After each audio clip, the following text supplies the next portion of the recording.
நோன்பு என்றால் என்ன? நோன்புன்னு சொன்னால் உணவை தவிர்ப்பதா, உணர்வு பெறுவதா அப்படின்னு பார்ப்போம். ஏன்னா நோன்பு, விரதம், உபவாசம், ஃபாஸ்டிங், ஒரு பொழுது, இப்படி ஒவ்வொரு மதத்துக்கும் ஒவ்வொரு விதமான முறை இருக்குது. நோன்பு அப்படின்னு சொன்னால் காலையில சாயங்காலம் வரைக்கும் சாப்பிடாமல் இருக்கிறது, எச்சி கூட முழுகாமல் தண்ணி கூட குடிக்காமல் இருக்குன்னு இருக்குது. விரதம்னு சொன்னால் பெரும்பாலும் பழங்கள் சாப்பிடுவாங்க, இல்லை ஒரு வேளைக்கு மட்டும் சாப்பிட்றது, காய்கறி மட்டும் சாப்பிட்றது, உணவு சாப்பிடுவாங்க, அது குறைச்சிப்பாங்க. விரதம் இருக்கு. பெரும்பாலும் பெண்கள் தான் விரதம் இருப்பாங்க அதிகமாக. குடும்பத்தை நன்மையை விரும்பி கணவனுக்காக, பிள்ளைங்களுக்காக, ஏதோ தோஷத்துக்காக, ஏதோ ஒன்று பாவம் கழிக்கிறதுக்குன்னு சொல்லி இந்த நாள் கிழமை வச்சு விரதம் இருப்பாங்க. நோன்பு அப்படிங்கிறது சூரியன் உதயமானதுக்கு முன்னாடி காலையில் ஒரு 5 மணிலேருந்து சாயங்காலம் ஒரு 6:30 மணி வரைக்கும் காலையில் சாயங்காலம் சாப்பிடாமல் இருக்கணும். உபவாசம் இருப்பாங்க. அதே மாதிரி ஒரு பொழுது அப்படின்னு சொல்லுவாங்க. இந்த ஒரு பொழுதான ஒரு நாளைக்கு 2 பொழுது இருக்குது. பகல் பொழுது, இரவு பொழுது சொல்லுவாங்களே. பொழுது விடிஞ்சிருச்சு அப்படிங்குவாங்க, பொழுது அடைஞ்சிருச்சுன்னுவாங்க. அப்போ பகல் பொழுது ஒன்றுக்கு, இரவு பொழுது ஒன்று. இதில் ஒரு பொழுது அப்படின்வாங்க. அப்படின்னா பகல் பொழுது சாப்பிடாமல் இருக்குது. ஏன்னா இரவு பொழுது யாருமே சாப்பிட்றது இல்லை, அதெல்லாம் தெரியும். அது இறைவனுடைய பாக்கியம். அது எல்லாருமே விரதத்தில் தான் இருக்குது, நோம்பில் தான் இருக்கிறோம் இயற்கையாகவே. எப்படின்னு சொன்னால் காலையில் 7 மணி சாயங்காலம் 7 மணிக்கு தான் உணவு உண்ணக்கூடியான இறைவன் கொடுத்துருக்கான். பகல் பொழுது உணவு உண்ணுறதுக்காக. இரவு பார்த்தீங்கன்னா இரவு 7லேருந்து மறுநாள் 7 மணி வரைக்கும் உணவு தேவைப்படாது. இப்போ நம்ம மாற்றிக்கிட்டோம், வாழ்வியல் மாற்றிக்கிட்டோம். நம்ம 11 மணி 12 மணிக்கு வியாபாரம், தொழில், பொழுதுபோக்குன்னு போயிட்டு 11 12 மணிக்கெலாம் சாப்பிட்றோம்.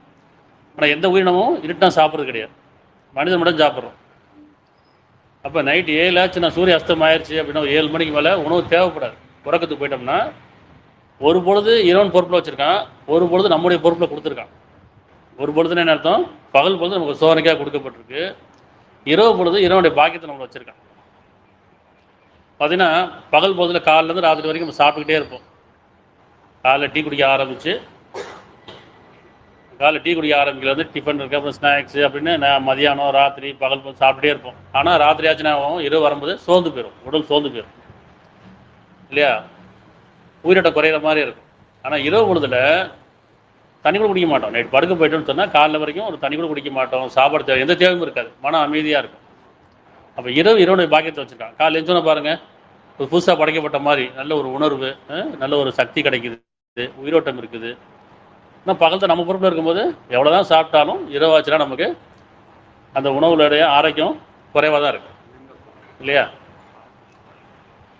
அப்போ இரு பொழுதுல ஒரு பொழுது அவனுடைய பொறுப்பில் இருக்குது, ஒரு பொழுது அவன்கிட்ட கொடுத்துருக்கான். அந்த ஒரு பொழுது கூட சாப்பிடாமல் இருக்குன்னு நினைக்கிறேன். ஏன் சாப்பிடாமல் இருக்கும்? நோம்புனா சாப்பிடாமல் இருந்தால் பட்டையாக கிடந்து இறைவனுக்கு என்ன லாபம் இருக்குது?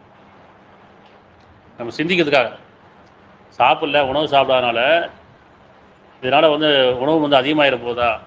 ஒரு நாள் நம்ம சாப்பிடச்சுன்னா உணவு அதிகம் போனால் அது மிச்சப்பட போதுனா மிச்சப்பட கிடையாது. எதுக்கு நம்ம சாப்பிடாமல் இருக்கோம்? எது கடைப்பிடிக்கிறோம்? நோம்புன்னு எது கடைப்பிடிக்கிறோம்? அப்படி ஒரு உணர்வுக்காக நம்ம பார்க்குறோம். உணவு தவிர்ப்பது மட்டும் உணவு இல்லை, உணர்வு பெறணும் அப்படிங்கிறத. உணர்வு பெறணும் இல்லையா? அப்போ ஒவ்வொரு விதத்தில் ஒரு நோன்பு சடங்காக மாறி போச்சு. எல்லாரும் நோன்பு வைக்கிறேன், நானும் நோன்பு வைக்கிறேன், எல்லாரும் சாப்பிடாம நானும் சாப்பிடாம இருக்கேன். எதுக்காக நோன்பு? நோம்புனா என்ன அப்படின்னு பார்ப்போம். 2:183 இந்த குர்ஆன் மனிதருக்கு நேர்வழி காட்டியாக இருக்குது, வேதமாக இருக்குது, மனிதர்களுக்கானது, ஒரு மதத்துக்கான கிடையாது. இப்போ இதுக்கு நம்ம என்ன வழிகாட்டுது அப்படின்னு பார்ப்போம். அத்தியாயம் 2:183. நம்பிக்கொண்டவர்களே, உங்களுக்கு முன் இருந்தவர்கள் மீது நோன்பு கடமையாக்கப்பட்டிருப்பது போல் உங்கள் மீது நோன்பு கடமையாக்கப்பட்டிருக்கு. நீங்கள் தூய்மையுடையவராகலாம், உள்ளச்சமுடையவராகலாம், பயபக்தியுடையவராகலாம். நல்லா கவனிக்கணும். ஒவ்வொரு வசனத்தையும் இந்த லைனை ஒரு லைனாக கவனிக்கணும். நம்பிக்கொண்டவர்களேன்னு கூப்பிட்றான். எல்லாத்துக்கும் நோன்பு இல்லை, எல்லாரும் விரதம் இருக்கணும் அவசியம் இல்லை. யாருக்கு அப்படின்னு சொன்னால், யார் மீது நோன்பு கடமையாக்கப்பட்டிருக்குன்னு சொன்னால், நீங்கள் நம்பிக்கொண்டவர்களாக இருந்தால், கடவுள் மீது நம்பிக்கொண்டு, இறுதி நாள் மீது நம்பிக்கொண்டு, மறுமை மீது நம்பிக்கொண்டு, வேதங்கள் மீது நம்பிக்கொண்டு, தூதர்கள் மீது நம்பிக்கொண்டு, நம்முடைய விருப்பங்கள் மீது நம்பிக்கொண்டு, அந்த உணர்வு மீது உறுதி கொண்டிருந்தால் அவர் நம்பிக்கொண்டவர்கள். வெறுமனே நானும் முஸ்லீமாக இருக்கேன், நானும் இந்துவாக இருக்கேன், நானும் கிறிஸ்துவாக இருக்கேன், ஒரு மதத்தில் இருக்கேன், அது நம்பிக்கை கிடையாது. உண்மையான இறைவனை அறிகிற வரைக்கும் நம்பிக்கையாளர் கிடையாது. அந்த இறைவனை அறிகிறதுக்காக தான் இந்த வேதம் கொடுக்கப்படும். இறைவனை உணராமல் பிரார்த்தனையும் கிடையாது, நோம்பும் கிடையாது, நன்மையும் கிடையாது. இறைவனை உணர்வு நினைச்சனும். நம்பிக்கையாளர்கள் யார் அப்படின்னு சொன்னால், அல்லாஹ் மீதும், அதாவது படைத்த ஒருவன் மீதும், இறுதி நாள் மீதும், இறப்புக்கு அப்புறம் ஒரு வாழ்க்கை இருக்குது, பாவத்துக்கான புண்ணியத்துக்கான கூலி கொடுக்கப்படும், யார் அதை நம்புகிறாங்களோ அவர் நம்பிக்கையாளர். வேதங்கள் மீதும் சத்தியத்தின் மீது, அடுத்து தூதர்கள் மீது, அடுத்து உணர்வுகள் மீது, விருப்பங்கள் மீது, இதெல்லாம் நம்பிக்கை. அப்போ நம்பிக்கையாளர்கள், நம்பிக்கொண்டார்களே, இவர் தான் நம்பிக்கையாளர்கள். அப்போ நம்பிக்கொண்டவர்களே, உங்களுக்கு முன் இருந்தவர்கள் மீது நோன்பு கடமையாக்கப்பட்டது போல் நோன்பு கடமையாக்கப்பட்டிருக்கு. முதல்ல நோம்புனா நம்ம என்னன்னு கருவு பார்ப்போம். இப்போ நோன்பு ஒவ்வொருத்தரும் கடமையாக்கப்பட்டிருக்கு. நோம்புனா என்ன? உங்கள் மீது கடமையாக்கப்பட்டிருக்கு. நீங்கள் தூய்மையோடவர் ஆகலாம். தூய்மை அடைகிறதுக்கு தான் நோம்பு, உள்ளச்சம் அடைகிறதுக்கு தான் நோம்பு, பயபக்தி ஆகுது தான் நோம்பு. இப்போ நம்ம நோம்பு இருக்கனால, வெறும் பட்னியாக கிடக்கிறதுனால, சாப்பிடாமல் இருக்கனால எனக்கு உள்ளச்சம் வந்துருச்சா, பயபக்தி வந்துருச்சா, உணர்வு பெற்றுட்டோமானா இல்லை. அது ஒரு சடங்காக இருக்குது. ஒவ்வொரு மாதத்துலையும் அவர் ஒரு சடங்கு. ஒரு மாதத்தில் ஒரு மாதம் ஃபுல்லாக நோம்பு வைக்கணும்னு வைப்பாங்க. சில பேர் நாள் கிழமையில் வைப்பாங்க, சில பேர் பண்டிகை நேரத்தை வைப்பாங்க. இதெல்லாம் ஒரு சடங்காக இருக்குது. நம்ம உணர்வு பெறணுமோ இல்லை, எதுக்காக நோம்பு வைக்கணும், நோம்பு எதுக்காக கடைப்பிடிக்கிறோம் இல்லையா? வெறும் பட்னியாக கிடைக்க மட்டும் நோம்பு கிடைக்காது. சாப்பாட்டுக்கே இல்லை, அவங்க உணவு இல்லாமல் இருக்காங்க, பட்னியாக இருந்தால் நோம்பு இருக்கான அர்த்தமான இல்லை. எல்லாம் இருந்தும் நான் இறைவனுக்காக இன்னைக்கு நான் விரதம் இருக்கிறேன், நோன்பு இருக்கிறேன் அப்படின்னு சொன்னால் அதுக்கான காரணம் என்ன அப்படின்னு சொல்லுங்க. சரிங்களா? இப்போ உள்ளச்சம் பெற வேண்டின்னு சொல்கிறான். உள்ளச்சம் பெறாமல் அது நோன்பு கிடையாது, விரதம் கிடையாது. தொழுகை என்ன? நற்செயல். உள்ளச்சங்கிறது நற்செயல் இல்லையா? பயபக்தி. இப்போ இந்த பயபக்தி பேணணும் அப்படின்னு சொன்னால் நம்ம நோன்பு வைக்கும்போது உள்ளச்சம் வருதா, வெறும் சாப்பிடாமல் இருந்தால் பயம் வருதா பார்க்கணும். அப்போ உணவை தவிர்ப்பது மட்டும் நோன்பு கிடையாது, உணர்வை பெறுவது தான் நோன்பு அப்படின்னு பார்க்கணும். நம்முடைய வாழ்நாளில் ஏதோ ஒரு 40 நாள் நோன்பு வைக்கிறேன், அப்படி 40 நாள் விரதம் வைக்கிறேன், 30 நாள் நோன்பு வைக்கிறேன், அல்ல 4 கிழமை வைக்கிறேன், ஒரு வாரம் வைக்கிறேன். அந்த நாளில் நமக்கு என்ன உணர்வு பெறுறோமோ அது 4 நாள், ஒரு நாள் ஃபுல்லாக, வருஷம் ஃபுல்லாக கடைப்பிடிக்கும், வாழ்நாள் ஃபுல்லாக கடைப்பிடிக்கும். இப்போ நோன்பு என்ன செய்வாங்க? பொய் சொல்லக்கூடாது, ஏமாற்றக்கூடாது, கோவப்படக்கூடாது, பெருமை கொள்ளக்கூடாது, இடமோசம் செய்யக்கூடாது, அதிக லாபம் பெறக்கூடாது, பார்வையை பாதுகாத்துக்கொள்ளணும், எண்ணங்களை பாதுகாத்துக்கொள்ளணும் இல்லையா, நாவை பாதுகாத்துக்கொள்ளணும், கரங்களை பாதுகாத்துக்கொள்ளணும். இப்போ இதெல்லாம் பாதுகாத்துணுமா இல்லையா? நோம்பு வச்சுனா சரி, நோம்பு வச்சுட்டான்ப்பா அப்படின்னா நோம்பு வேணால் காமிச்சிடும், பிறகு காமிக்கிறோம்.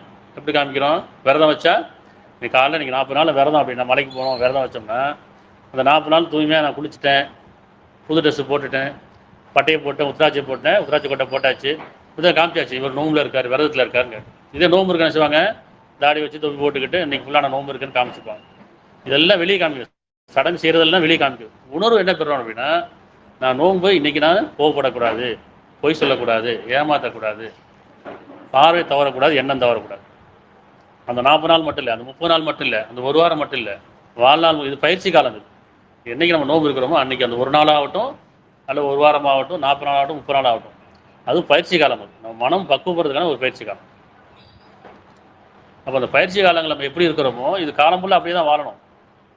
ஒரு நாள் மட்டும் பயபக்தியோடு இருக்கிறது கிடையாது, இந்த காலம் மட்டும் பயபக்தியோடு கிடையாது, வாழும் காலங்களில் பயபக்தியோடு இருக்கணுங்கிறதுக்கு தான் இது ஒரு உணர்வு. நோம்புங்கிறது ஒரு தவம், அப்படியே விரதங்கிறது ஒரு தவம். தவத்தை கலையக்கூடாது. தவம் கலையக்கூடாதுல்ல. தவத்தை என்ன செய்வோம்? இறை உணர்வு பெறுவோமா இல்லையா, பயபக்தி பெறுவோமா இல்லையா. இந்த மாதிரி நோம்புங்கிறது சும்மா உட்கார்ந்தே இருக்க தவம் இருக்கிறது இல்லை. வாழுங்காலங்களில் தியானம்னா கண்ண மூடி இருக்கிறது இல்லை. வாழுங்காலங்களில் நான் இறைவனுக்கு பொருத்தமாக வாழ்கிறேனா, நல்ல செயல் செய்கிறேனா, தீய விட்டு விலகிறேனா அப்படிங்கிறத நோம்பு. அப்போ பட்டினி கிடக்க இறைவன் சொல்ல, நோம்புன்றதால இறைவன் பட்டினி கிடக்க சொல்ல, வருத்திக்கு சொல்ல, திருத்திக்க சொல்கிறோம். நோவுன்ற பேரில் நீங்கள் பட்னியாக கிடைங்க, வருத்திக்கங்கன்னு சொல்ல, உங்களை வருத்தி கொள்ள வேண்டாம்னு சொல்கிறோம், திருத்திக்க சொல்கிறோம். குணநலங்களை திருத்திக் கொள்ளுங்க. விலகிறது, விளக்குறது, தவிர்க்கிறது, எது? தீய செயலை தவிர்க்கிறது, உணவை தவிர்க்கிறது, நல்ல குணங்களை பெறுறது, கெட்ட குணங்களை விளக்குறது. அப்போ நோம்புனா என்னென்னு புரிஞ்சுக்காம நான் வெறும் நினைச்சிடும், எல்லாரும் வைக்கிறேன் நானும் வைக்கிறேன் சொல்லுவாங்க. என் பிள்ளை வருஷம் ஃபுல்லாக தப்பு செய்வான், வருஷம் ஃபுல்லாக கெட்ட செயல் செய்வான், ஆனால் அந்த நோம்பு மாதம் விடவே மாட்டான். இப்படி இந்த நோம்பு வந்துச்சுன்னா இந்த ஒரு மாதம் விடவே மாட்டேன், முழு நோம்பு வச்சுருவாங்க. அப்போ இந்த மாதம் நோம்பு வச்சுட்டா எனக்கு புண்ணியம் கிடச்சிரும், இந்த 40 நாள் விரதம் இருந்தால் எனக்கு புண்ணியம் கிடச்சிரும், ஒரு வாரம் விரதம் புண்ணியம் கிடச்சிரும். கிடைக்குமானா கிடைக்காது. அது வருங்காலங்களில் அதை பின்பற்றணும். ஒரு நாள் எதை கடைப்பிடிக்கிறோமோ வாழ்நாள் ஃபுல்லாக கடைப்பிடிக்கிறது ஒரு பயிற்சி தான் தவிர அது உண்மை கிடையாது. எது உண்மை? மறுநாள், அடுத்த நாள், அடுத்த நாள், அடுத்த நாள் அதையே கடைப்பிடிக்கிறது. பார்த்தீங்கன்னா மற்ற நாளில் சாப்பிட்றத விட நோம்பு நாளுங்கள்லாம் அதிகமாக சாப்பிடும் இல்லையா? நோம்புனா என்ன? நோம்புல 2 விஷயம் இருக்குது. மனம் தூய்மைப்படணும், உடல் ஆரோக்கியம் பெறணும். அதுதானே? விரதம் இருந்தாலும் நோம்பு இருந்தாலும் மனமும் தூய்மை அடையணும், உடலும் ஆரோக்கியம் பெறணும். இப்போ நம்ம டெய்லி சாப்பிட்டுட்டே இருக்கோம், ஒரு நாள் நான் சாப்பிடலன்னு சொன்னால் அந்த உடல் உறுப்புகள்லாம் ஓய்வு பெறுது, புதுப்பிக்கப்படுது. அதே மாதிரி மனசு என்ன செய்யணும்? புதுப்பிக்கப்படணும். நான் வெறும் உணவு மட்டுமே சாப்பிடாமல் இருக்கேன், உணர்வு பெறவே இல்லைன்னா அது நோம்பாகாது. பாருங்கள், நோம்பு மாதத்தில் பார்த்து நோம்பு நாள் நினச்சிவோம் எப்பயும் ஒரு 3 வேளை சாப்பிட்றத விட காலையில் ஒரு 4 மணிக்கே இருந்துச்சு நம்ம பிடிச்ச உணவுலாம் செஞ்சு சாப்பிடுவோம் இல்லையா? எப்படி திருப்பி பசி எடுக்குமே அப்படிங்கிறதுக்காக இன்னும் அதிகமாக சாப்பிட்டுப்போம். நேரம் பார்த்து பார்த்து தண்ணி குடிச்சுப்போம். கடைசியில் டீ குடிக்கிற வரைக்கும் விட மாட்டோம். தண்ணி குடிக்கிற டைம் பார்த்து சாப்பிட்டே இருக்கும். வயிறு முட்டை சாப்பிட்டாச்சு. திருப்பி சாயங்காலம் ஆச்சுன்னா திருப்பி 3 மணிக்கு அதே மாதிரி ஆரம்பித்து 6 மணிக்கு திருப்பி நோம்பு திறக்க ஆரம்பிப்போம். அப்படி அதே மாதிரி திருப்பி வயிறு முட்டை சாப்பிடுவோம். நல்லா கணக்கு போட்டு பார்த்தீங்கன்னா எப்பயும் சாப்பிட்றத விட 2 மடங்கு சாப்பிட்ருக்கோம். அது எப்படி நோம்பாகும்? நோம்புனா என்ன? உணர்வு பெறணுன்ற போது அது உடல் ஆரோக்கியம் வரணும்னு சொன்னால் எப்பயும் சாப்பிட்றது கம்மியாக சாப்பிடும் இல்லையா? ஆனால் பயம் என்ன? பசி எடுத்துரும். இப்போ பசி எடுக்கும் பயம் இல்லை, நோம்புன்ற எண்ணம் வந்துச்சுனாலே, இறைவனுக்காக நான் விரதம் இருக்கிறேன்னு எண்ணம் வந்துட்டாலே ஆட்டோமேட்டிக்காக அந்த பசி உணர்வு போயிடும். ஏன்னு பார்த்துங்களேன், எப்படி இரவில் நமக்கு எதுவுமே தேவைப்படலையோ பகல் அதே மாதிரி இருக்கணும். அதுதான் இரவு நமக்கு கிடைக்கிற பாக்கியம். அதான் 8:11 அத்தியாயம் 8:11 நீங்கள் அமைதி அடைவதற்காக அவன் சிறிதொரு நித்திரையை உங்கள் மீது பொதிந்து கொள்ளுமாறு செய்தான். நீங்கள் அமைதி அடைவதற்காக, இரவு எப்படிக்கு நீங்கள் அமைதி அடைவதற்காக, உங்கள் மனம் அமைதி அடைவதற்காக அவன் சிறிதொரு நித்திரையை உங்களை பொதிந்து கொள்ளுமாறு செய்தான். இன்னும் உங்களை தூய்மைப்படுத்துவதற்காகவும் சைத்தானின் தீய எண்ணங்களை உங்களை விட்டு நீக்குவதற்காகவும் உங்கள் இருதயங்களை பலப்படுத்தி உங்கள் பாதங்களை உறுதிப்படுத்துவதற்காக அவன்தான் உங்கள் மீது வானிலிருந்து மழை பொழிய செய்தான். இரவுக்கும் இங்கே மலைக்கு ஒப்பிடுறான் பாருங்க. எல்லாரும் தூக்கம் வரும், இரவு வந்துடும். தூக்கம் வருமோ? வராது. இறைவன் தூக்கம் கொடுக்காம நமக்கு தூக்கம் கிடையாது. எத்தனை பேர் தூக்கம் வராமல் மாத்திரை போடுறாங்க, இன்னும் என்னமோ செஞ்சு பார்க்குறாங்க, ஆனால் இரவு வந்துடுச்சு தூக்கம் வரல. அப்போ உங்களை பொய்ந்து கொள்ளுமாறு உங்களை வந்து அடையுமாறு செய்கிறேங்கிற. பொய்ந்து கொள்ளுறது புரியுதா? நம்மளை வந்து அடையணும். அப்போ இரவு சொன்னால் உங்களை பொய்ந்து கொள்ளுமாறு செய்ய, நான் தான் உங்கள் தூக்கத்தை கொடுக்குறேங்கிறேன். எதுக்காக? உங்கள் இதே அமைதி பெறதுக்காக. பகல் நிறைய மன உளைச்சல் இருக்குது, தேவைகள் இருக்குது, அறிவு ஓடிக்கிட்டே இருக்குது, மூளை வேலை செஞ்சுக்கிட்டே இருக்குது, உடல் வேலை செஞ்சுக்கிட்டே இருக்குது, ஆரோக்கியம் கெட்டு போச்சு. எப்படா கொஞ்சம் நிம்மதி கிடைக்கும், அமைதி கிடைக்கும். எப்போ அமைதி கிடைக்குங்களா? தூக்கம் மாதிரி ஒரு அமைதி கிடையாது. தூக்கத்தில் இருக்க நிம்மதி வேறு எங்கேயும் கிடைக்காது, வேறு எதுலேயும் கிடைக்காது. அப்படி ஒரு தூக்கம் தூங்கினா தான் கொஞ்சம் அமைதியாக இருக்கும்பா. அதெல்லாம் சொல்லுவாங்கல்ல, ஒரு தலைவில் என்ன சொல்லுவாங்க, கொஞ்சம் போய் படுத்து எழுந்திரியும், மனசு சரியில்லை கொஞ்சம் படுத்து எழுந்திரி, கொஞ்சம் உடம்பு சரியில்லை கொஞ்சம் படுத்து எழுந்திரின்னு சொல்லுவாங்க. கொஞ்சம் தூங்கி எழுந்திரிப்பா சரியாக போச்சுருவாங்க இல்லையா? இப்போ அந்த தூக்கத்தில் எவ்வளோ பெரிய பாக்கியம் கிடைக்குது பாருங்க. அப்போ உங்கள் மனம் அமைதிப்படுவதற்காக சிறிது நித்திரையை உங்களை பொய்ந்து கொள்ளுமாறு செய்கிறான். இரவு வந்து நம்ம என்ன செய்கிறோம்? இரவு வந்து நம்ம போய் சரணடைகிறோமா இல்லையா? ஆனால் இரவில் தான் நம்ம என்ன செய்யறோம்? பொழுது போய்கிட்டு டிவி பார்த்துட்டு செல்லை நோண்டிக்கிட்டு இல்லை பொருளிக்கிட்டு பாக்கியத்தை தொலைச்சிடறோம். அப்போ இரவுடைய பாக்கியம் தொலைக்கூடியவங்களாக நம்ம இருக்கிறோம். இரவு பாக்கியத்தை பெறணும். இரவு வந்துச்சுன்னா உடனே நம்ம செய்யணும், தனிமைக்கு போயிடணும், தியானத்துக்கு போயிடணும், உறக்கத்துக்கு போயிடணும், அமைதி கிடைக்கும். அப்போ உங்களை பொய்ந்து கொள்ளுமாறு செய்கிறான். எந்த அளவுக்கு நம்ம தூங்க போகணும்னு சொன்னால் கண்ணு பிடிச்சி இழுக்கும், அப்படியே கண்ணெல்லாம் எரியும், அது வரைக்கும் தூங்க மாட்டோம். டிவி பார்த்துட்டே இருப்போம், செல் நோண்டிக்கிட்டே இருப்போம், இல்லை ஏதோ பொழுது போய்கிட்டே இருப்போம். இந்த கண்ணு ரொம்ப அப்படி இறுக்கிட்டே இருக்கும்போது இன்றைக்கி ஐடி கம்பெனி என்ன செய்கிறாங்க, கண்ணில் ட்ராப் விட்டலாம், இப்போ மருந்து போட்டுலாம் பார்க்குறாங்க, வேலை பார்க்குறாங்க இல்லையா? இப்போ இரவுடைய பாக்கியம் தொலைச்சிடும். வெறும் சொல்ல உங்கள் பாக்கியத்துக்காக இன்னும் உங்களை தூய்மைப்படுத்துவதற்காகங்கிறான். மனம் தூய்மைப்படுத்துவதற்காக, சைத்தானின் தீய எண்ணங்களை உங்களை விட்டு நீக்குவதற்காக. அந்த தூக்கத்தில் தான் எண்ணம் கெட்ட எண்ணம் இல்லாமல் இருக்குது, மன அமைதியாக இருக்குது, மனசுக்கு வந்து ஆறுதல் கிடைக்குது இல்லையா? ஒரு நிம்மதி கிடைக்குது. இன்னும் உங்கள் இருதயங்களை பலப்படுத்தி உங்கள் பாதங்களை உறுதிப்படுத்துவதற்காக அவன்தான் உங்கள் மீது வானிலிருந்து மழை பொழிச்சுதான். இது நம்ம என்னைக்கா படிச்சு சிந்திச்சிருக்கோமா? இரவை சொல்கிறான், தூக்கத்தை சொல்கிறான், மன அமைதியை சொல்கிறான், அதுக்கும் இந்த வானிலிருந்து மழை பொழி செய்தான் அப்படின்னா என்ன அர்த்தம்? சிந்திக்கணும்ல. இந்த குர்ஆன் சிந்தனைக்குரியது, மனிதன் சிந்தனைக்குரியவன். சிந்திச்சாதான் குர்ஆன் விளங்கும் இல்லையா? அப்போ நேரில் ஏன் சொல்கிறான்னா, இறந்து கிடக்கிற பூமி எவ்வாறு உயிர்ப்பிக்க நீங்கள் பார்க்கவில்லையாங்கிறான். இறந்து கிடக்கிற பூமியை எவ்வாறு உயிர்ப்பிக்க நீங்கள் பார்க்கவில்லையாங்கிறான். அந்த பூமியாக காஞ்சி போச்சு, வெறும் மண்ணெல்லாம் வந்து இறுகி போச்சு, வெடிப்பு வந்துருச்சு. இப்போ அங்கே மழை பெய்யுது, என்ன ஆகும்? அப்படியே செழிப்பாயிருமா இல்லையா? புல் மட்டும் செழிப்பாயிரும். அப்போ பகலில் தேய்மானமான உடல் உறுப்புகள்லாம் இரவில் தான் புதுப்பிக்கப்படும்.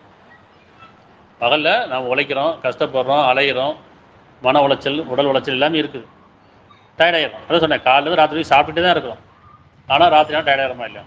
தோர்ந்து போயிடும். அப்போ இரவில் என்ன செய்யறான்ல, தண்ணி கிடையாது, சாப்பாடு கிடையாது, எந்த தேவையும் கிடையாது, ஆனால் பகல் எந்திரிக்கும் போது அப்படி புதுசாக நம்ம படைக்கப்படுறோம், புது ஆரோக்கியம் கிடைக்கும். அதை சிந்திச்சிருக்கோமா என்னைக்காச்சும்? இதுதான் இறைவன் சொல்கிறான், எப்படி இறந்து கிடக்கிற பூமியை எப்படி உயிர்ப்பிக்கணும் செழிப்பாக்கணும், அந்த மாதிரி நீங்கள் ஒவ்வொரு நாளும் புதுசாக படைக்கப்படுறீங்க. அதுதான் வந்து இந்த இரவை தூக்கத்தை இறைவன் மலைக்கு ஒப்பிடுறான். அவன்தான் உங்கள் மீது வானத்திலிருந்து மலை பொழி செய்தான். அப்போ இரவு மலைக்கு ஒப்பிடும் போது அந்த மலை நம்ம பாக்கி தவற விட்டக்கூடாது. இதை புரிஞ்சுக்கணும். இரவானா இரண்டு பக்கம் திரும்பிடணும். இதுவும் ஒரு நோன்பு தான், இதுவும் ஒரு விரதம், இதுவும் தவம் தான். எந்த இறைவன் படைச்ச இயற்கையில் வாழ்றது எல்லாமே இறைவனுக்கு கட்டுப்பட்டு வாழும்போது, இயற்கையோடு ஒன்றி வாழும்போது, உணர்வோடு வாழும்போது அதுதான் தொழுகை, அதுதான் நோன்பு, அதுதான் வந்து பாக்கியம் பெற முடியும். சரியா? இப்போ நோன்பு இருக்கணும் என்ன செய்யணும் அப்படின்னு சொன்னால், நான் வெறும் மற்றவங்க காமிக்க நோன்பு இருக்கக்கூடாது. நமக்குள்ள ஒரு உணர்வு பெறணும், நமக்குள்ள உள்ளச்சம் வரணும், நமக்குள்ள ஒரு பயபக்தி வரணும். நான் இறைவனுக்கு நன்றி செலுத்து தான் நோன்பு. அப்போ வேதம் புரியாமல், இறைவனை அறியாமல், தூதரை புரியாமல் நான் எல்லாரும் நோம்பு நான் நோன்பு வைக்கணும்னா அது நோன்பு கிடையாது, பட்டினி. அந்த நோன்பு நன்மைக்கு வருமா, நன்மைக்கு வராது. எத்தனை பேர் நோன்பு எத்தனை பேர் தெரியும்? விரதங்களுக்கு எத்தனை பேர் தெரியும் நான் எதுக்காக விரதம் இருக்கிறேன்னு? முன்னோர் சொல்லிட்டாங்க, பெரியோர் சொல்லிட்டாங்க, நானும் கடைப்பிடிக்கிறேன், சடங்காக கடைப்பிடிக்கிறேன். அது நன்மை இருந்தாலும் அது சடங்கு தானே. எல்லாரும் பின்பற்றா நானும் பின்பற்றேன், முன்னோர் சொன்னாங்க நானும் பின்பற்றேன், அவ்வளோதான். எதுக்காக சொன்னாங்க?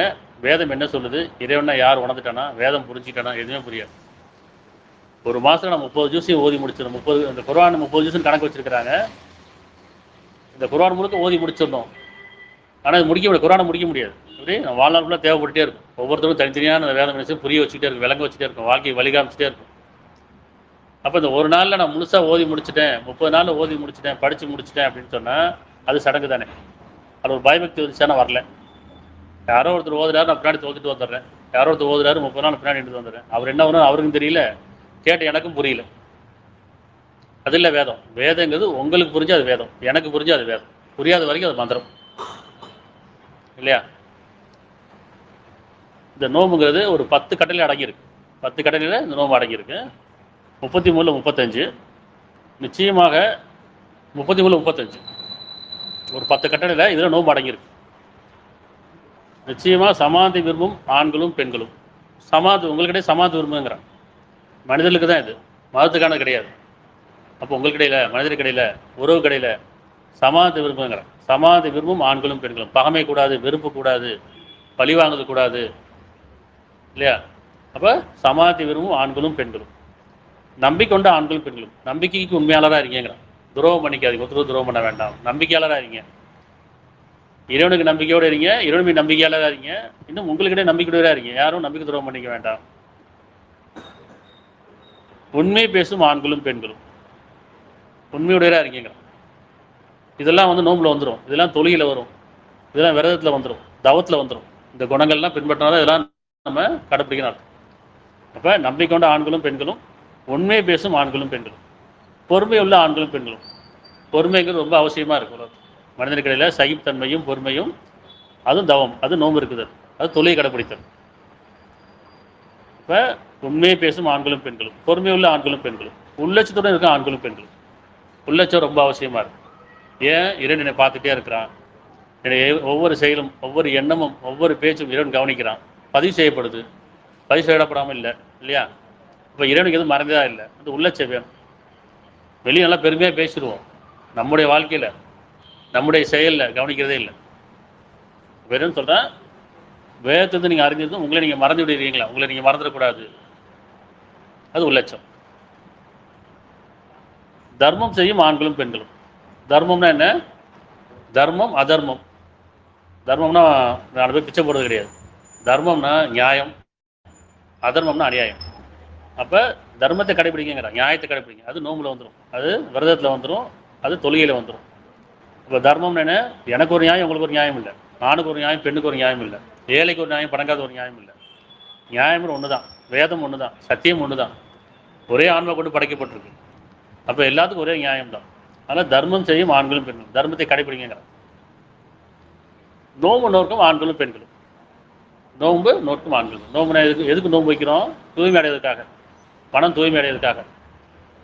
நோம்புன்ற பேரில் நான் வெறும் புது ட்ரெஸ் போட்டேன், குளிச்சுட்டேன், நான் சுத்தமாயிட்டேன், அதில் நோம்பு. மனம் தூய்மை அடையும் என்றது கெட்ட குணங்கள்லாம் நீங்கி, கெட்ட எண்ணங்கள் நீங்கி, கெட்ட செயல்கள் நீங்கி.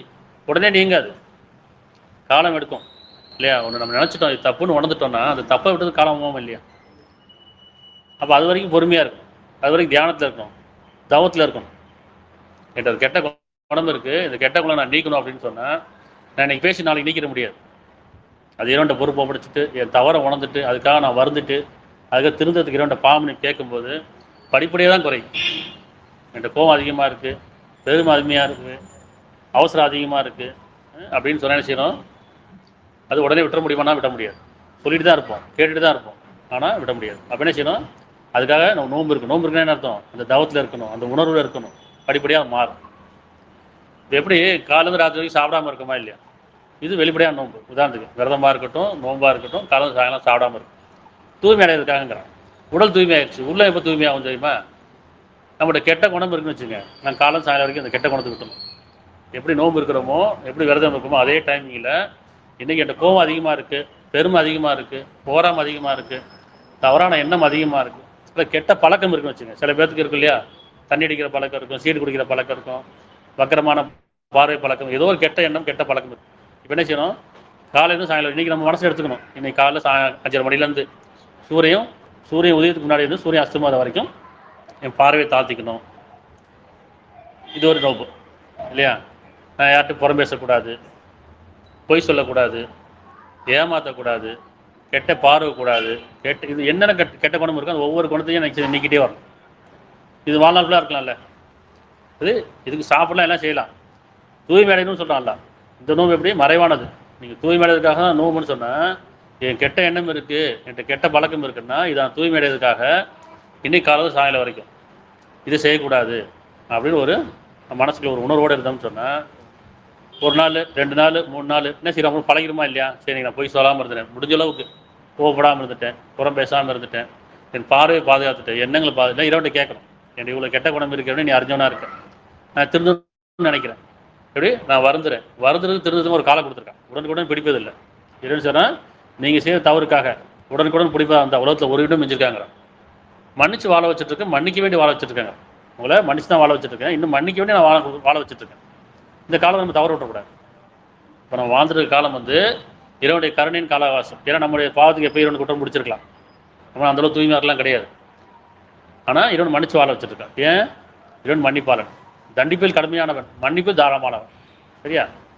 அப்போ நோம்பு நோக்கும் ஆண்களும் பெண்களும் சொன்னால், தூய்மையாடை விரும்பக்கூடிய ஒவ்வொருத்தரும் அவருடைய எண்ணங்களில் அவருடைய செயல்களில் தன்னைத்தானே பாதுகாத்துக்கிறதுக்காக இறைவன் என்ன கேட்கணும், இறைவனை நீ காலம் சாயங்காலம் வரைக்கும் இந்த குணத்தை நீ கொடு இறைவனை. இப்படி செஞ்சு பார்ப்போமே. சாப்பிடாம பட்டியா மட்டும் இல்லை, இப்படி வருத்திக்கு சொல்ல திருத்திக்கு சொல்கிறான். அப்போ எப்படி திருத்திக்கணும், நம்மகிட்ட ஒரு குணம் இருக்குது, நம்ம மூலம் உணரணும். நம்ம என்ன செய்வோம், மற்றவங்கள்ட்ட சொல்லி நியாயப்படுத்துவோம். கோபுரத்தில் ஒரு நியாயம் இருக்குப்பா அப்படிங்கும். நான் கோபப்பட்ட ஒரு நியாயம் இருக்குன்னு சொல்லுவோம். அது நான் கோபுரத்தில் ஒரு நியாயம் இருக்குது, கோபமே தப்பு தான், அது கோபத்தை நியாயப்படுத்துமா இல்லையா. இப்போ நம்ம செயலை நியாயப்படுத்தாமல் அந்த உணர்வோட இது தவறுன்றது ஒத்துக்கிட்டோம்னு சொன்னால் இறைவன் மன்னிப்போனா இருக்கேன். சரியா. அப்போ நோம்பு நோக்கம் ஆண்களும் பெண்களும், தர்மம் தன்மானத்தை காத்துக்கொள்ளும் ஆண்களும் பெண்களும். தன்மானம் இல்லையா, தன்மானங்கிறது கண்ணியம். இப்போ தன் கண்ணியத்தை யார் பாதுகாத்துக்கிறாங்களோ, பிறர் கண்ணியத்தை யார் குலைக்க மாட்டார்களோ அவர்களே இறைவன் சொல்கிறான், தன்மானத்தை காத்துக்கொள்ளும் ஆண்களும் பெண்களும். எப்படி நம்ம கண்ணியமாக வாழணும்னு நினைக்கிறோம், அதே மாதிரி பிறருடைய கண்ணியத்தை குறைச்சிடக்கூடாது. தன்மானத்தை காத்துக்கொள்ளும் ஆண்களும் பெண்களும். அல்லாவை அதிகம் தியானம் செய்ய ஆண்களும் பெண்களும். அல்லாவை படைச்சவனை கடவுளை அதிகமாக தியானம் செய்யுங்கிறான். எப்படி தியானம் செய்யறது, கண்ணை முட்டே தியானம் பண்ணுவோம்னா கண்ணை முட்டே தியானம் பண்ணக்கூடாது. கண்ணை திறந்த நிலையில் உணர்வு பெற்ற நிலையில் இறைவனை உணரணும். இறைவனை தியானம் பண்ணுறப்ப இல்லை, இறைவன் என்ற பேரில் கடவுள்ன்ற பேரில் நம்ம முன்னோர் சொல்லி ஒரு சிலையை வச்சுக்கிட்டோ அல்லது உருவத்தை வச்சுக்கிட்டோ அல்லது ஒரு பேரை வச்சுக்கிட்டோ இல்லை. இப்படி இறைவன் அப்படின்னா அல்லாஹ் கடவுள் எப்படின்னா எந்த பேரும் வச்சு கூப்பிடலாம். அவனுடைய பண்புகள் நிறையா இருக்குது, உருவம் மட்டும் கொடுத்துடக்கூடாது. அப்போ அல்லாவே அதிகம் தியானம் செய்யுங்கிறான். எப்படி தியானம் பண்ணுறது, இறைவன்கிட்ட கேட்கணும். இறைவன் என்ன சொல்கிறான், என்னை உணரும் பொருட்டு என் தியானத்தில் நிலத்திருப்பீராகட்டான். என்னை உணரும் பொருட்டு என் தியானம் என்கிட்ட கேளுங்கிறான். நான் ஏன்ட்டு கேளுங்கிறேன். நம்ம என்ன செய்யணும்னா இறைவன்கிட்ட கேட்குற விட்டோம், மனசுக்குள்ளே போயிட்டு இறைவன்கிட்ட கேட்கறத விட்டுட்டு மனிதர்கிட்ட கேட்டுகிட்டே இருக்கும். கடவுள் யார், இறைவன் யார், தெய்வம்னா என்ன அப்படின்னு கடவுள் என்ன செய்யணும் மற்றவங்கள்ட்ட கேட்குறோம். அப்போ அவங்க என்ன செய்கிறாங்க, அவங்களுக்கு தெரிஞ்ச மாதிரி ஒரு உருவத்தை கொடுத்தோ அல்லது ஒரு சடங்கு சொல்லி காமிச்சிடறாங்க. அது இல்லை, இறைவன் சொன்னான் என்னை உணர்வும் போட்டு என்னிடம் கேளுங்கிறான். என் தியானத்தில் தீர்ப்பீராக. இப்போ இறைவனே உன்னை பற்றி எனக்கு அறிவிச்சு கொடுன்னு கேட்டிருக்கோம். என்னைக்காச்சும் மனிதர்கிட்ட கேட்குறோம், இல்லை குருமார்கிட்ட கேட்குறோம், சாமியார்கிட்ட கேட்குறோம், இமாம்கள்கிட்ட கேட்குறோம், பாதையார்கிட்ட கேட்குறோம். ஆனால் நம்ம இறைவன்கிட்ட கேட்டிருக்கோமா, இறைவன் சொல்கிறான் இல்லையா, மனிதன் நான் படைத்தோம், அவனுடைய மனம் அவனுடைய என்ன பேசணும் அறிவுங்கிறான். நீ என்கிட்ட பேசுங்கிறான். இறைவன் சொல்ல நீ என்கிட்ட பேசு, நான் உனக்குள்ளே தான் இருக்கிறேன், நான் செவியற்பனாக இருக்கிறேன், நான் அறிஞ்சவனாக இருக்கிறேன். நம்ம இறைவன்கிட்ட பேசுகிறதே இல்லை. மனிதர்கிட்ட பேசுகிறோம், இறைவனை பற்றி மனிதர்கிட்ட கேட்குறோம், அவங்களும் வழிபாட்டை கொடுத்துட்றாங்க, ஒரு சடங்கை கொடுத்துட்றாங்க, நம்ம அதை பின்பற்றிகிட்டே இருக்கோம். அப்போ இறைவனை உணராத எந்த ஒரு சடங்கு எந்த ஒரு செயலும் அது சடங்கு தான். இறைவனை உணர்ந்துட்டோம் சொன்னால் சடங்காக இருக்காது. மதம் கடந்து வாழ்வோம். அப்படி மதத்தில் இருக்கிற வரைக்கும், ஒரு சடங்கில் இருக்கிற வரைக்கும் இறைவனை உணராது தான். இறைவனை உணர்ந்துட்டோம் சொன்னால் மதம் கடந்துருவோம், சடங்கை கலைஞ்சிருவோம். சரியா? அப்போ அல்லாவே அதிகம் அதிகம் தியானம் செய்யும் ஆண்களும் பெண்களும் ஆகி இவர்களுக்கு அல்லாஹ் மன்னிப்பையும் மகத்தான் நற்கூலியும் சித்த செய்திருக்கின்றான். அதிகம் அதிகம் தியானம் செய்யணும். ஒரு நேரம் உட்கார்ந்து இல்லை, ஒவ்வொரு செயல்லையும், ஒவ்வொரு எண்ணங்கள்லையும், ஒவ்வொரு பேச்சிலையும் இறைவன் நம்மோடு இருக்கிறான், செவியற்பனாக இருக்கிறான், பார்ப்பனாக இருக்கிறான், அவன் அறியாமல் எதுவுமே கிடையாது அப்படிங்கிற அந்த பயம், அதுதான் தியானிக்கணும் அர்த்தம். ஒவ்வொரு செயலையும் இறைவனை கவனிச்சுட்டே இருக்கணும், இறைவன் நம்மளை கவனிச்சுட்டே இருக்கணும், உணர்ந்துக்கிட்டே இருக்கணும். இதுதான் அதிகமாக தியானம் செய்யணும். தேவையின் போதும் அல்லாஹ்க்கு நம்பிக்கை கொள்வது, அவன் கொடுத்ததுக்காக நன்றி செலுத்துறது. நீங்கள் நன்றி செலுத்தி கொண்டும் நம்பி கொண்டு தான் உங்கள் வேலை செய்யல அல்லாஹ் என்ன லாபடைய போகிறான்னு. சரியா? ஆக இந்த 10 கட்டளைக்குள்ளே நோன்பு இருக்குது. இந்த ஒரு குணத்தை கடைப்பிடிச்சாலும், இந்த ஒரு குணம் கடைப்பிடிச்சாலும் அந்த 10 கட்டளை வந்துடும். இது சமாதானத்தை விரும்பிட்டேன்னு சொன்னால் அவங்க உண்மை பேசக்கூடியவங்க இருப்பாங்க, உண்மை பேசக்கூடியவங்க பொறுமையாளராக இருப்பாங்க, பொறுமையாளர்கள் தர்மத்தை கடைப்பிடிப்பவராக இருப்பாங்க, தர்மத்தை கடைப்பிடிச்சோம்னா கண்ணியத்தை பேணிக்குள்ளே இருப்பாங்க, நோம்பு நோற்பவராக இருக்காங்க. இப்படி ஒவ்வொரு குணமும் இன்னொரு குணத்தை கொண்டு போயிடும். எப்படி நம்ம ரயிலில் போகும்போது லாஸ்ட்டு பெட்டி ஏறினாலும் சரி, முதல் பெட்டியில் ஏறினாலும் சரி, எந்த பெட்டியில் ஏறினாலும் ஊர் போய் சேர்ந்துருமா இல்லையா? இப்போ இந்த 10 குணங்களில் ஒரு குணத்தை கடைப்பிடிச்சாலும் மற்ற குணங்கள் நம்மளை இறைவன் கொண்டு போயிடுவோம். அப்போ நோம்புங்கிறது இந்த 10 குணங்களுக்குள்ளே இருக்குது. இந்த 10 குணங்கள் எதுவுமே இல்லாமல் நோம்பு வைக்கிறது நான் பட்டினியாக இருக்கேன்னு அர்த்தம். நான் எந்த நல்ல செயல் செய்யலை, நான் நல்ல நல்லமும் கிடையாது, நான் நோம்பு இருக்கிறேன், சடங்காக இருக்கிறேன், 30 நாள் நோம்பு இருக்கிறேன், 40 நாள் நோம்பு இருக்கிறேன், ஒரு வாரம் நோம்பு இருக்கிறேன், விரதம் இருக்கிறேன், உபவாசம் இருக்கிறேன், ஃபாஸ்டிங் இருக்கிறேன், எல்லாமே பிறர் காமிக்குது. நோம்புங்கிறது மறைவானது, நான் சொன்னால் தான் தெரியும் மற்றவங்களுக்கு இல்லையா? நோம்புங்கிறது தொழுகும் போது காமிச்சிக்கலாம், சடங்கு பண்ணும்போது காமிச்சிக்கலாம், பிறகு தர்மம் பண்ணும்போது காமிச்சிக்கலாம், மற்றவங்க அடையாளம் காட்டாமல் இருக்குது தெரியுமா? நோம்புங்கிறது அது மறைவானது, எனக்கும் இறைவனுக்குரியது. நான் நோம்புன்னு சொல்லிட்டு யாருக்குமே தெரியாது, வெளியே போய் பக்கத்தில் போய் எங்கேயாச்சும் மறைவாக போய் தண்ணி குடிச்சிட்டு வந்தாலும் சாப்பிட்டு வந்தாலும் யாரும் தெரிய போகிறதில்ல. ஆனால் அந்த இடத்துல உள்ளட்சம் என்ன? இறைவன் என்னை பார்த்துட்டு இருக்கிறான், நான் இன்றைக்கி நோம்பு வச்சிருக்கிறேன், இறைவனுக்காக நான் விரதம் வச்சிருக்கிறேன், அப்புறம் இன்றைக்கி நான் சாப்பிடக்கூடாதுன்னு தெரிஞ்ச மாதிரி தான் இல்லையா? அந்த பயபக்தி வருதா இல்லையா? அதே மாதிரி நான் இன்றைக்கி நோம்பு வச்சிருக்கிறேன், இன்றைக்கி நான் பொய் சொல்லக்கூடாது, இறைவன் பார்த்துட்டு இருக்கான், நீ கோவப்படக்கூடாது, இன்றைக்கி இடமோசம் செய்யக்கூடாது, இன்றைக்கி பார்வை தவறக்கூடாது, எண்ணம் வரணுமா இல்லையா? அது வராது. அந்த நோம்பு வச்சுருக்கிறது நிறைய டிவி பார்ப்போம், நிறையா ஃபேஸ்புக் நோட்டிகிட்டு இருப்போம், பொழுது நேரம் போகணும்ல, பொழுது போக்குறது எப்படி போக்குறது? பொழுது போகக்கூடாது, பொழுதை பயன்படுத்தணும். அந்த நேரத்தில் என்றைக்கு விரதம் வச்சுருக்கோமோ நோம்பு வச்சுருக்கோமோ அது இறைவனுக்காக அந்த நாளை பயன்படுத்தி. இப்படி ஒவ்வொரு நாளும் ஒரு மாதம் நோம்பு வச்சு முடிச்சிடக்கூடாது, இந்த 40 நாள் விரதம் வச்சு முடிச்சிடக்கூடாது, இந்த 7 நாளில் முடிச்சிடக்கூடாது, காலமுள்ள அதை பின்பற்றணும். இது ஒரு பயிற்சி காலம், அவ்வளோதான். நம்ம விரதம் இருக்க காலமாகட்டும், நோம்பு இருக்க காலமாகட்டும், இது ஒரு பயிற்சி காலம். இந்த பயிற்சி காலங்களில் நம்ம வாழங்காலங்களில் கடைப்பிடிக்கணுங்கிறது தான் இறைவன் சொல்கிறோம். தவத்தை கலைச்சிடக்கூடாது, தொழுகை விட்டுறக்கூடாது, நோம்பை கலைஞ்சிடக்கூடாது. எப்படி இது காலமுள்ள இருந்துகிட்டே இருக்கணும். இந்த நோம்பு இருப்பவர்கள் எப்படி இருப்பாருங்க அப்படின்னு சொன்னால், அத்தியாயம் 70 23 35 வரைக்கும் உயர் வழிகள், இறைவன் உயர்வான வழிகளை சொல்கிறான், அவங்க எப்படி இருப்பார்கள். அத்தியாயம் 70 23 தம் நன்மையான காரியங்கள் மீது நிலைத்து நிற்பார்களே அவர்கள் யார்? தொழிலாளிகளாகட்டும், நோம்பாளிகளாகட்டும், விரதம் கடைபிடிப்பவர்களாகட்டும், பயபக்தியாளர்களும், உள்ளச்சமுடையவர்கள், எல்லாமே ஒன்று தான். உள்ளச்சமுடையவர்கள், பயபக்தியாளர்கள், தொழில் நிலைநாட்டக்கூடியவர்கள், நோம்பை கடைபிடிக்கக்கூடியவர்கள், இவர்கள் என்ன செய்வாங்க? தம் நன்மையான காரியங்கள் மீது நிலைத்து நிற்பார்களே அவர்கள்.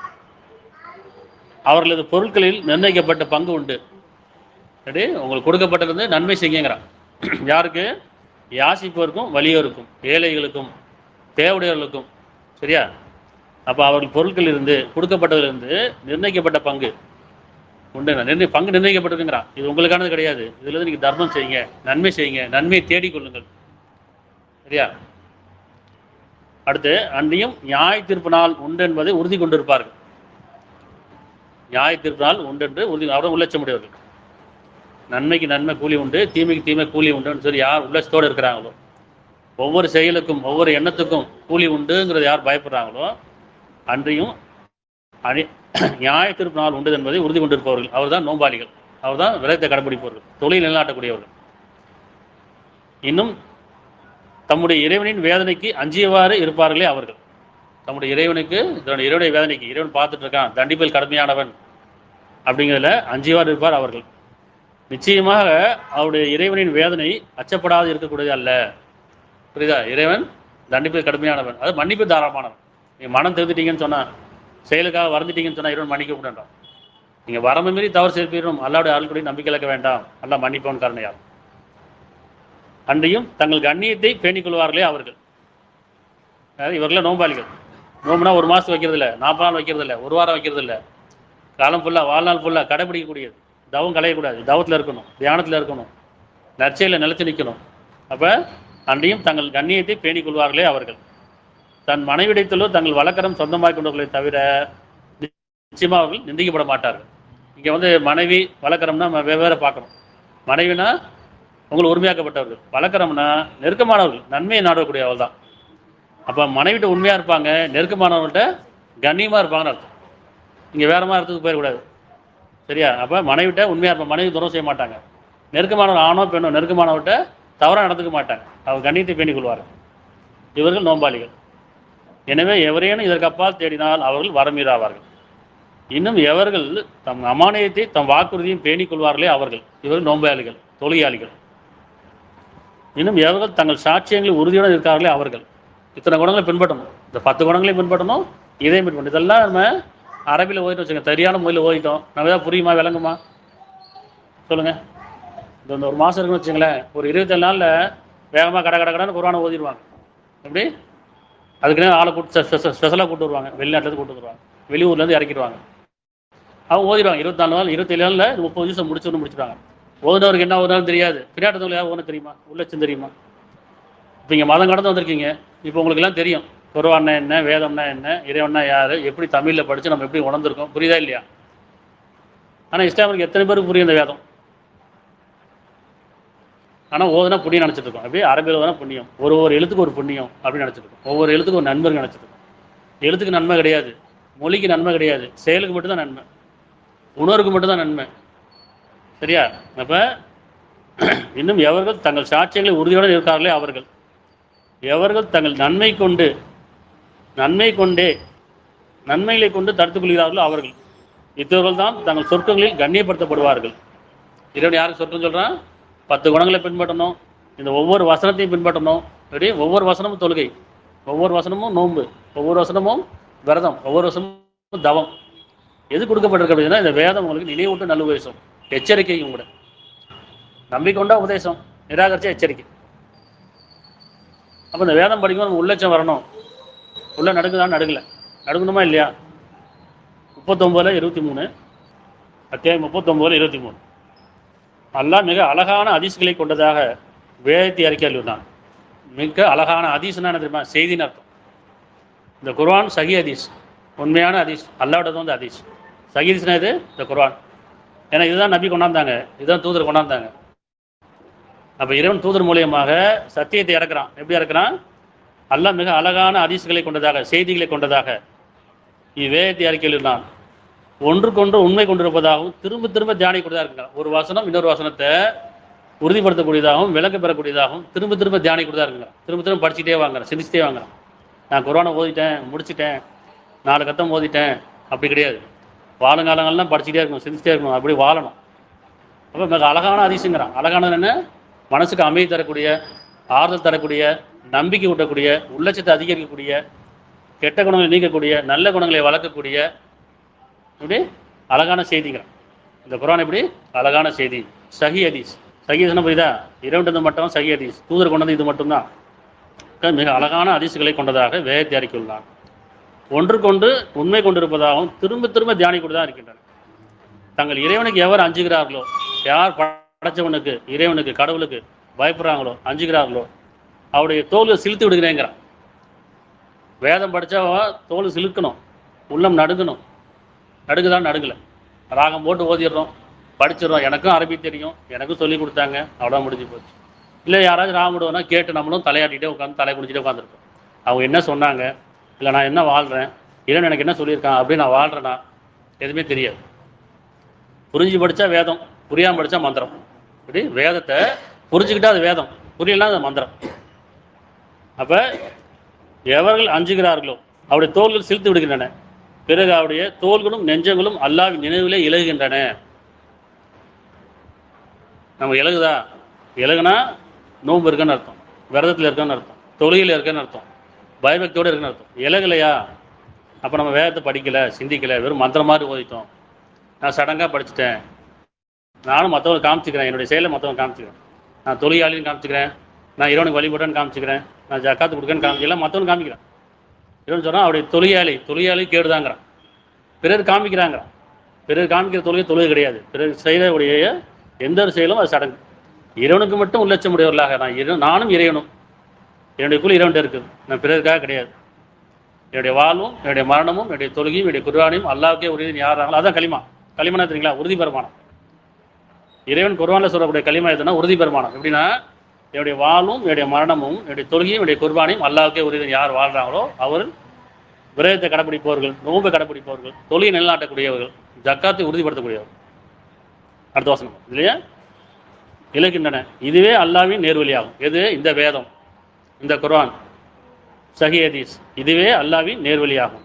இதன் மூலம் தான் நாடியவரை, அப்படின்னா தன்னை நாடியவரை, தான் நாடியவன் யாரு? யார் அவனை நாடுறாங்களோ தன்னை நாடியவரை அவன் நேர்வழி செலுத்துகிறான். ஆனால் எவனை அல்லாஹ் வெளியேட்டில் விட்டு விடுகின்றானோ அவனை நேர்வழி நடத்துவோர் எவரும் இல்லை.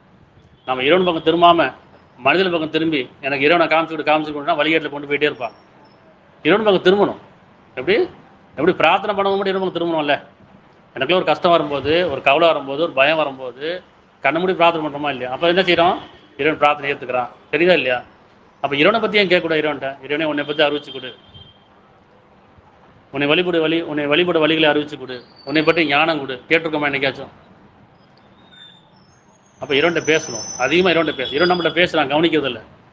நாம் இறைவன் பேசுறது கவனிப்போமா இல்லையா? கவனிக்கணும். இப்போ தான் நாடியோரைனா தன்னை நாடியோரை, யார் என்னை நாடுறாங்களோ அவருக்கு நான் நேர்வழி காட்டுறேங்க. சரியா? அப்போ இந்த குர்ஆன் அழகான அதிசயங்களை கொண்டதாக, அழகான செய்தி கொண்டது, மனசுக்கு அமைதியும் ஆர்வம் தரக்கூடியது, தெளிவுபடுத்தக்கூடியது. இந்த குர்ஆன் தெளிவானது, விளக்கமானது, எந்த சந்தேகமும் இல்லாது, சகல உதாரணம் சொல்லப்பட்டிருக்குங்கிறான். 6:162 அத்தியாயம் 6:162.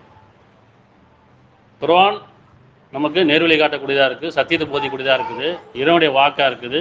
இதில் இறைவன் சொல்கிறது, நீங்கள் என்கிட்ட உறுதி பெருமானம் செய்யுங்கிறான். என்ன உறுதி பெருமானம்? இப்போ கூறும் மெய்யாகவே என்னுடைய இறை வழிபாடும், என்னுடைய தொழுகைன்றது இறை வழிபாடு எல்லாமே. கூறும் மெய்யாகவே, உண்மையாக என்னுடைய இறை வழிபாடும் என்னுடைய தியாகமும் குர்பானி, என்னுடைய வாழ்வும் என்னுடைய மரணமும் அனைத்தும் அகிலின் இறைவனாகிய அல்லாஹ்வுக்கே சொந்தம். அல்லாஹ்வுக்கு, இறைவனுக்கு ஒப்படைக்கணும். நம்ம என் வாழ்க்கையை ஒப்படைச்சிடணும். ஏன்னா நம்ம கேட்டு படைக்கல, நாம கேட்டும் படைக்கல. படைப்பு நோக்கம் அவனுடையது. அப்படித்தானே? இவன் நம்மளை கேட்டு படைச்சானா? இல்லையே. இல்லை நாம கேட்டு படைச்சானா? இல்லை. படைப்பு நோக்கம் அவனுடையது. அப்போ அவன் என்ன செய்யணும்? நான் உனக்காக வாழ்கிறேன். நம்ம என்ன செய்யறோம்? என் மனைவிக்காக வாழ்கிறேன், பிள்ளைக்காக வாழ்கிறேன், எனக்கு ஒரு ஆசைக்காக வாழ்கிறேன், லட்சியத்துக்காக வாழ்கிறேன். அப்படி இல்லை. எந்த லட்சியமும் இங்கே கிடையாது நமக்கு. இறைவனுடைய விருப்பம் என்ன? என் அடியார் எனக்கு நன்றியுடனாக இருக்கணும், அவன் பிரதிநிதியாக ஆகணும், உயரணும். இதுதான் விஷயம். அப்படி என்ன செய்யணும்? இறைவன் நீதான் என்னை படைச்ச, உன்னுடைய விருப்பத்துக்குள்ள என்னை வாழவை, என் போக்கில் என்னை விட்டுறாது. அப்படின்னா மெய்யாகவே என்னுடைய இறை வழிபாடும் என்னுடைய தொழுகையும் என்னுடைய தியாகமும், என்னுடைய இந்த உலகத்தில் தியாகம் என்ன, குர்பானி என்ன, இந்த உலகத்தை நம்ம தரக்கூடிய ஆசை பாசங்கள், பெருமை, போராமை, கெட்ட குணங்கள் எல்லாம் திறந்துடும். இறைவனுக்காக எல்லாத்தையும் விட்டுடணும். அடுத்து வாழும் இறைவனுக்காக வாழணும். அவன் எந்த நோக்கத்தை படைச்சாலும் அந்த நோக்கத்துக்காக வாழணும். என்னுடைய மரணம் இறைவனுக்காக, இறைவன் பொருந்தி கொண்ட மரணமாக இருக்கும். இறைவன் தன் அடியாரை பற்றி திருப்தி கொள்ளணும். நான் படைச்சிட்டேன், அவன் எனக்கு நன்றியுடனாக இருந்தான், இணை வைக்காமல் இருந்தான், பெருமை கொள்ளாமல் இருந்தான், தூதரை பின்பற்றினா, வேதத்துக்கு சாட்சியாக இருந்தான், அப்படியே மனிதர்களுக்கு முன்மாதிரியாக இருந்தாங்கிற அவன் இறைவன் திருப்தி கொள்ளணும். நாமளும் இறைவனை திருப்தி கொள்ளணும். இறைவன் என்னை படைத்தான், எனக்கு அறிவை கொடுத்தான், ஞானத்தை கொடுத்தான், எனக்கு வேதத்தை கொடுத்தான், எனக்கு தூதரை அமுச்சு விட்டான், எனக்கு எல்லா பாக்கியங்களையும் கொடுத்து என்ன பாக்கியங்களை வாழ வச்சான்னு சொல்லி நாமளும் இறைவனை திருப்தி கொள்ளணும், இறைவனை நம்மளை திருப்தி கொள்ளணும். அப்போ உறுதி பெருமானம் என்ன? மெய்யாகவே என்னுடைய இறை வழிபாடும் என்னுடைய தியாகமும் என்னுடைய வாழும் என்னுடைய மரணமும் அகிலின் இறைவனாகிய அல்லாஹ்வுக்கே சொந்தம். இதுதான் இறைவன் சொல்கிற களிமா. களிமான என்ன அர்த்தம்? உறுதி பெருமானம். அவன்கிட்ட நான் இறைவன்ட்ட ஒப்படைச்சாரு இல்லையா?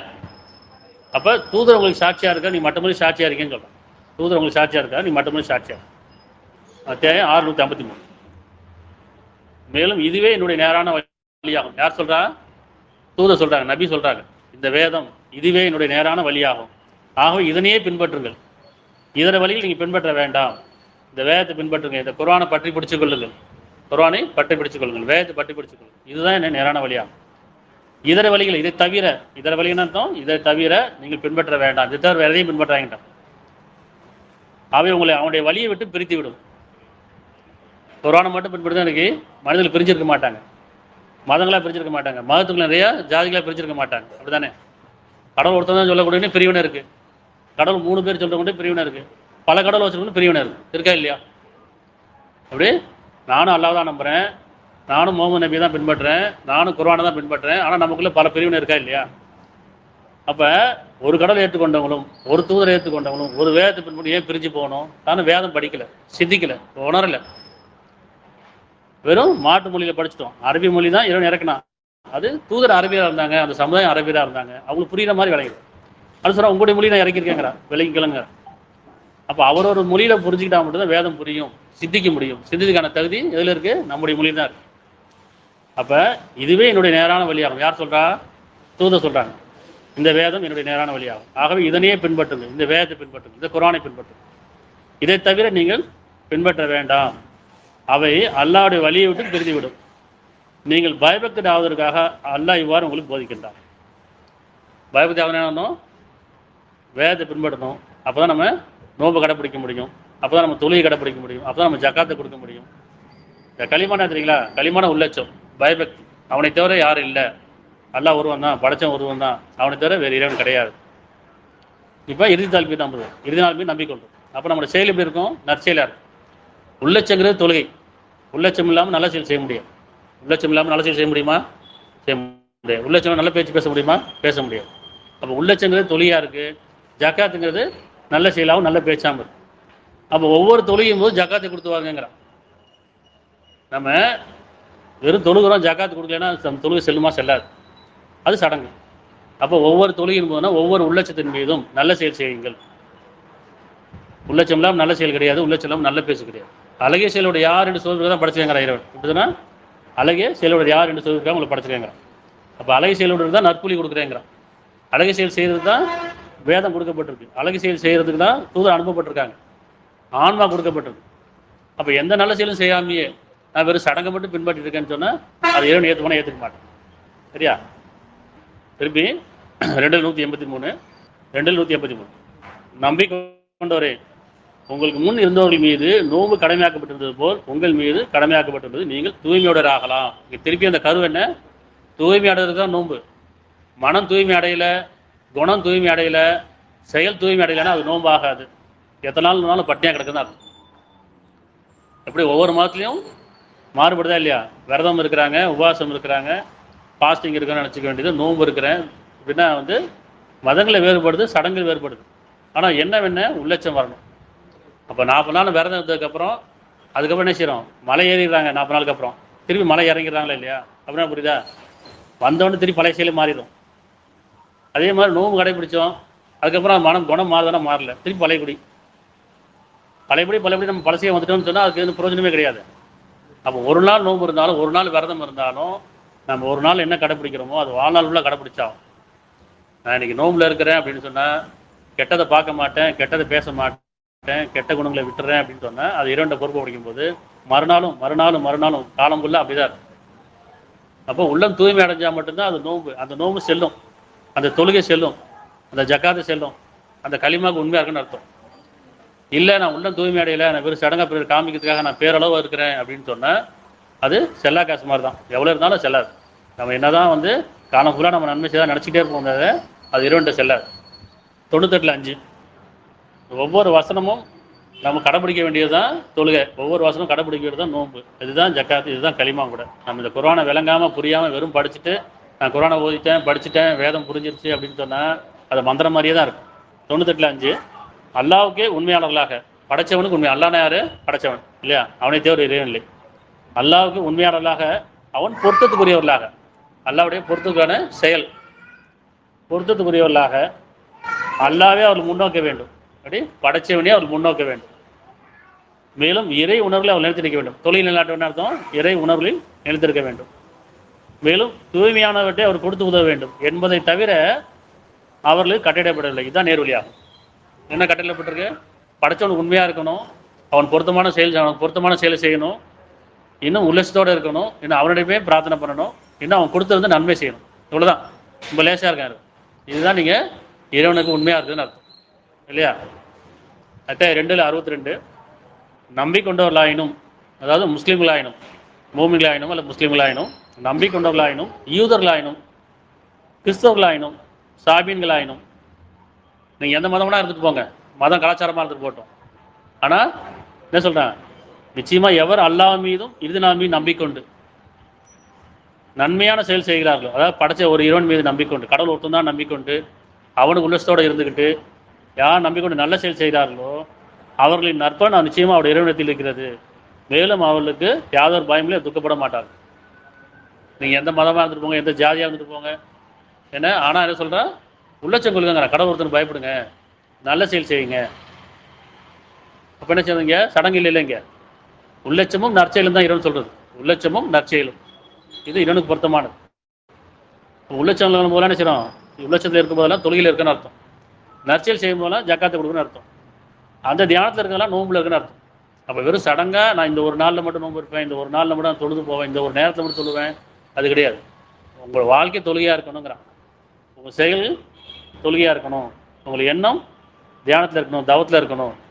அப்போ நம்ம ஏற்கனவே 10 கட்டளை படித்தோம். அந்த 10 கட்டளை பின்பற்றுறது 98ல் 5 ஏன்னா இவ்வளோதான் 4 விஷயம். இறைவனுக்கு உண்மையாக இருக்கணும், அவனுக்கு பொருத்தமான செயல் செய்யணும், அவன் கொடுத்தது நன்மை செய்யணும், அவனையே வணங்கணும், அவனையே கேட்கணும். இவ்வளோதான். அப்போ இறைவன் மதத்துக்கானவன் கிடையாது. இறைவன் மதத்தை பின்பற்ற சொல்ல, இந்த வேதம் மதத்தை போதிக்கலை, சடங்கு போதிக்கலை, மனதுக்கானது தான் இது, இருதயத்துக்கானது. இருதயம் நடுங்கவில்லையான்னு கேட்குறான். அல்லாவையும் இறுதி நாளையும் நினைத்தால் உங்களுக்கு 5 நடுங்க நேரம் வர இன்னுமா வரலன்னு கேட்குறான். அதனால் என்ன செய்யணும்? இந்த வேதம் படிக்கும்போது நமக்கு நடுங்கணும், தோல் சிலுக்கணும், நம்ம உணரணும். இந்த உணராமல் என்ன நடுக்கம் வராமல் உள்ளச்சம் இல்லாமல் நம்ம செய்கிற எந்த ஒரு செயலும் இறைவன் அங்கீகரிக்க மாட்டான். அதில் நம்ம திருப்பி நமக்குள்ளாமே என்ன செய்யணும்? சுயமாக பரிசோதனை பண்ணிக்கணும். சரி, நான் இன்றைக்கி தொழுகிறேன், ஆனால் எனக்கு இறை வழிபாடு பண்ணுறேன், இன்றைக்கி தர்மம் செய்கிறேன், இன்றைக்கி நோன்பு வைக்கிறேன், ஆனால் எனக்குள்ள கொஞ்சம் உள்ளச்சம் வருதா, என்னுடைய குணங்களில் மாற்றம் இருக்கா, என் செயலில் மாற்றம் இருக்கானா? இல்லை. இருந்தால் அது ஓகே, இல்லைன்னு வச்சுங்களேன், அது செல்லாத நோன்பு தான், செல்லாத தொழுகை தான். அப்போ ஒவ்வொரு தொழுகையின் போதும் உள்ளச்சத்தை பேணிக் கொள்ளுங்கிறான். ஒவ்வொரு செயலும் போதும் உள்ளச்சத்தை பேணிக் கொள்ளுங்க. உள்ளச்சம் தான் ரொம்ப அவசியமாக இருக்குது, பயபக்தி அவசியமாக இருக்குது. அப்போ நீங்கள் தூய்மை அடைவதற்காக, உள்ளச்சம் அடைவதற்காக, பயபக்திக்காக தான் நோன்பு கடமையாக்கப்பட்டிருக்கு. சரிங்களா? அதனால் இறைவனே எங்களுக்கு உன்னை வழிபடும் வழிகளை அறிவிச்சு கொடு, இறைவனே தொழுகை அறிவிச்சு கொடு, நோன்பு அறிவிச்சு கொடு, ஜக்காத்தை அறிவிச்சு கொடு, உன்னை பற்றியான ஞானம் கொடு, இன்மை மறுமை பற்றியான ஞானம் கொடு, எனக்கான தெளிவை கொடு, என்ன உன்னை வழிபடும் வழிகளை எங்களை ஆக்கி வைக்கிறவனே இல்லாட்டி கேட்போம். அதனால் நோம்புனா என்ன? இப்போ தவிர்ப்பது. எதை தவிர்ப்பது? கெட்ட செயலை தவிர்ப்பது, கெட்ட குணங்களை தவிர்ப்பது, உணர்வு பெறுவது. உணவு சாப்பிடாம நோம்பு கிடையாது, உணவை தவிர்ப்பது கிடையாது, உணர்வு பெறுவது தான் நோம்பு. அதனால் காலம் சாயங்காலம் வரைக்கும் நம்ம எப்படி விரதத்தில் இருக்கும்போது, நோம்பில் இருக்கும்போது சாப்பிடாமல் இருப்போமோ அது மட்டும் இல்லை, காலம் சாயங்காலம் வரைக்கும் இந்த கெட்ட குணங்களை நீக்கிறது. கெட்ட பார்வை, கெட்ட எண்ணம், கெட்ட செயல், பொய் பேசுறது, புறம் பேசுறது, அதிக லாபம் ஈட்டுறது, பிறர் நோகடிக்கிறது, பிறர் காயப்படுத்துறது, கெட்ட குணங்களை நீக்கிட்டு ஒவ்வொரு குணமாக நமக்கே தெரியும். மற்றவங்க சொல்ல அவசியம் இல்லை, நம்ம மற்றவங்க சொன்னால் ஒத்துக்க மாட்டோம். என்னை பற்றி நீ குறை சொல்றியான்னு கேட்போம். ஆனால் நமக்குள்ளே நம்ம நினைச்சோம் தெரியும், என்கிட்ட கோபம் இருக்குது, என்கிட்ட பெருமை இருக்குது, என்கிட்ட அவசரம் இருக்குது, என்கிட்ட நல்ல எண்ணம் இல்லை, என் பார்வையில் வக்கரம் இருக்குது, என் பேச்சில் பொய் இருக்குது, தெரியுமா இல்லையா? நமக்கே தெரியும். அப்போ நாம் இறைவன்ட்ட என்ன செய்யணும்? இறைவனுக்கு தெரியும், நமக்கும் தெரியும், இறைவனுக்கு தெரியும். நமக்கு என்ன தெரியுதோ இறைவனுக்கு தெரியுமா தெரியாதா? அப்போ இறைவன்ட்ட கேட்கணும், இறைவனே இந்த கெட்ட குணம் நீக்கும். அதனால் 30 நாள் மட்டும் இல்லை, 40 நாள் மட்டும் இல்லை, ஒரு வாரம் இல்லை, 4 நாள் ஃபுல்லாக நோன்பு இருக்கணும், தொழிலை கடைப்பிடிக்கணும். சாப்பிடாமல் இருக்க ஒரு நோன்பு, சாப்பிட்டு இருந்தும் காலம் சாயங்காலம் வரைக்கும் இந்த குணங்களை பேணிக்கொள்வது, கெட்ட குணங்களை தவிர்ப்பது நோன்பு. அதனால் எங்களையும் தீய எண்ணங்களை நல்ல எண்ணங்களை எங்களையும் என் குடும்பத்தாரையும் சந்தைகளையும் நீ பொறுப்பேற்றுக் கொள்வாயாக. நாங்கள் உனக்கே உரியவர்களாகவும், உனக்கு உண்மையாளர்களாகவும், உன்னிடமே வேண்டக்கூடியவர்களாகவும், நீ கொடுத்தது பிறகு நன்மை செய்யக்கூடியவர்களாகவும் எங்களுக்கு நீ உதவி புரிவாயாக. எல்லா புகழும் அல்லாஹ்வுக்கே.